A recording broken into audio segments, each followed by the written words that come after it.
Hello and welcome back. And I've got the big number one so that I can follow as I develop this video. And because I can only do maybe an hour here in my schedule, I have to come back.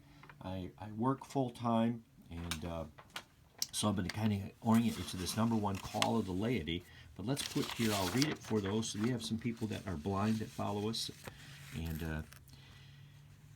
And I want to kind of confront some issues here with this opening. But here in the United States of America, from the Monastery of the Lay Order of the Joint CARMELS, I bring you this interview.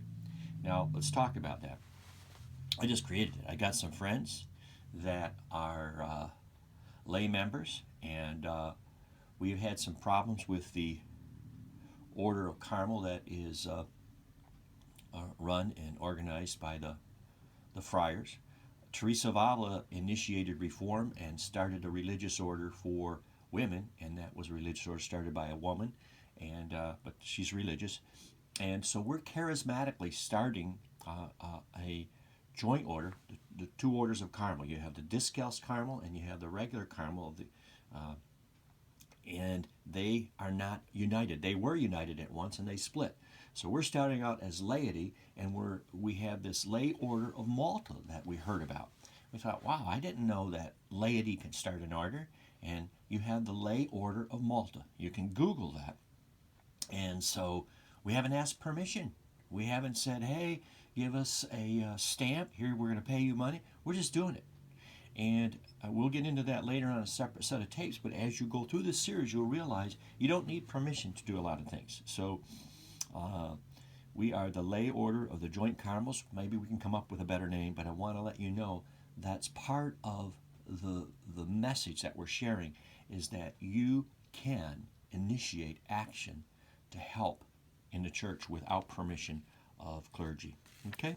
Now, I've wanted to do this for some time, and this format, and I haven't had a chance, and I want to give attribution to Father Z and his blog, and I've seen what he did and how he approached this, and he's a brighter light than I am. So I have very, very few original ideas. So I want you to know that ahead of time. I'm not the brightest light bulb in the box. But, you know, if you're like me and you're not the brightest light bulb and you care, let's just care together. Let's think about how we can do certain things to solve certain problems that seems to be send tremors, waves of fear in the clergy. They don't seem to want to talk about it. They don't seem to want to recognize it, and they just tremble when they see this dominion of the lie rear its ugly head, or even the shadow, or the empire of injustice, even the shadow. And I don't think of myself as some, I don't go out in parks and like some social justice warrior and hang signs. I don't get arrested. I'm just saying, look, there's some things that are pretty obvious that most everybody I talk to agrees it's wrong. But there's fear about how to share that voice because there's fear of retaliation. And we'll try to do some interviews on that. But today, here's a nice format. And he's an authority. Today we have as our guest Archbishop O.V.Cruz. I read for you the whole of Archbishop Cruz's address to the church, a speech in book form called Call of the Laity. Okay, the whole speech book is imbued with a sense of hope and optimism. That's what I want. Hope and optimism. It's not, aha, I caught you with, this or that. No. We got to talk about what you did wrong. We got to talk about what needs to be fixed. We got to talk about the diagnosis in order to get a prescription for a fix. So it's hope and optimism. And Father Cruz describes the situation of the church in the modern world. You're going to be doing the same thing. Remember the introductory video. I want to encourage new voices that describe situations in the church. Because in the church, although I will, from the FORMA MENTIS of the church, the mindset and point of view of the church as she, Mother Church, spouse of Christ, sees it. Not as your bishop sees it, not as your priest sees it, not as your deacon sees it, or your lay staff see it, But what is the vision of the Mother Church? How does she see it? Can two people disagree on how to approach something? I think so. They can disagree on what food to order at a restaurant. Just watch them. And so this is not. I don't think this is the end times. I'm very hopeful, and I think this is great opportunity for laity to come forth and share their ideas and share their vision. And when they are not allowed access to the microphone, I'm going to show you how to share your voice. Okay? You're allowed to share your voice. It's an absolute right. And there's not a clergy alive that has any mandate from God, any power or authority to stifle your voice that's speaking on justice, that's speaking on truth. And in fact, that original justice was the state of being that we were created in. That's where we originated at. And truth is what we want to consume. We want to eat truth. We want to live on truth. We don't want to live our lives based on false impressions. We want to consume truth. And we'll talk about some of the Carmelite saints that just said, look, they want only to be dwelling in the dimension of fidelity, consuming truth, and they don't want to be deceived. Okay? And when you talk about deception, that's a move away from truth. And there is an adversary. It's Satan. You're going to have adversaries. So this is what we want to talk about. And I wanted to show you this is the call of the laity. And this is our tape 1. And this is our introductory tapes. I've been a little bit longer than I wanted to. But let's see how this goes. And I'll see what happens here. Open this up. This is all what we'll try to go through. And I'm thinking this is going to be the better part of a year. And then we'll take a look at this forward here. And this is his talking to us. This is kind of helpful. Here is his speech to us. Who are the laity? It's a sermon. He's a priest. He's an archbishop. Who are the laity? Who are laymen and laywomen? Who are lay youth? Why are they such? What are they in the church? Are they but passive members of the church? Do they always have to depend on the clergy before they could move or act? Excuse me. What can they do and may do on their own instance and initiative? What are their rights vis-a-vis their obligations as laypersons in the church? You see that? And that's why I started off with a challenge here. We're going to have a lay order of the joint Carmels. Now he goes on. The purpose of this little book. You see, when you begin to share your voice, you can share the purpose of why you're sharing the voice. In fact, I did that in the original introductory about what's our purpose? What value am I pitching to you? The purpose of this little book is to answer these legitimate questions. It must be admitted that there are some human and sacred truths about the laity in the church that are not well known to the clergy and to the religious, and most probably not known at all to a good number of the laity themselves. Hopefully, this short publication should be of some help in providing and promoting that needed information. It would be a pity for these truths, which are not only distinct and profound, but also relevant and practical, are not given due attention. This short publication sincerely hopes to make them manifest one way or the other. He is wanting to diffuse a vision and a message too, a voice, and his vision is not his own. Watch what he's doing here. He's sharing the vision of Jesus Christ from the point of view of the church, the spouse. You see that? So when I have encountered, when sharing your voice, and you begin to share somebody else's voice, so we're talking to a bishop, this is what I've experienced. The bishop, and then I share an archbishop, his boss's voice, he'll say, well, it's better to ask the archbishop. This is the bishop responding. The bishop will say, well, why don't you talk to the archbishop, my boss, about his opinion?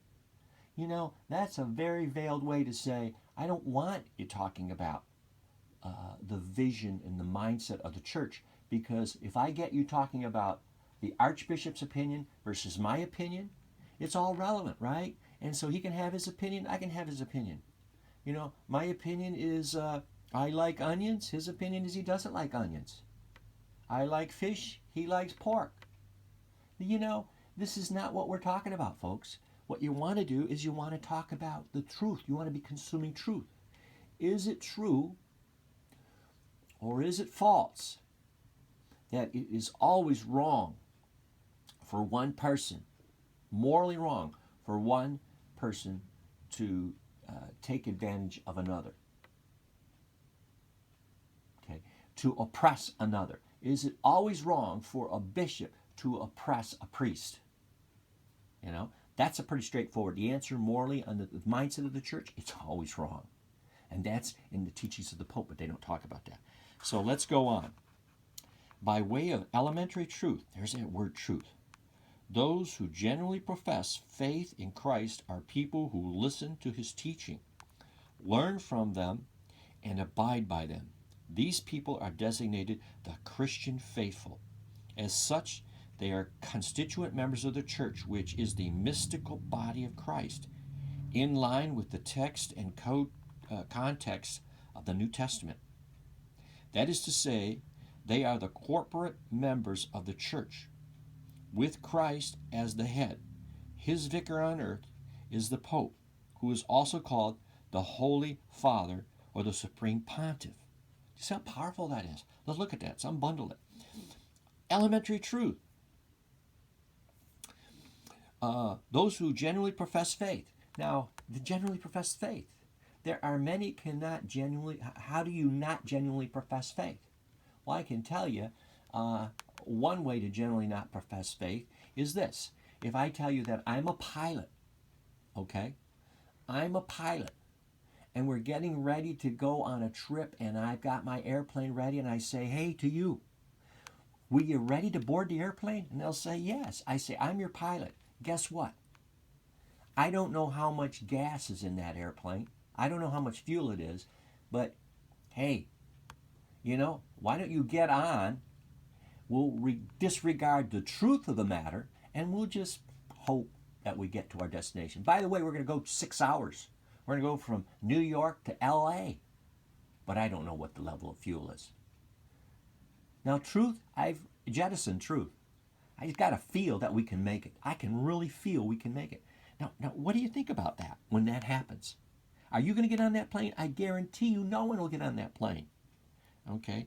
So when he says, who genuinely profess faith in Christ, you know, we're talking about a genuine faith. We're not talking about a feeling.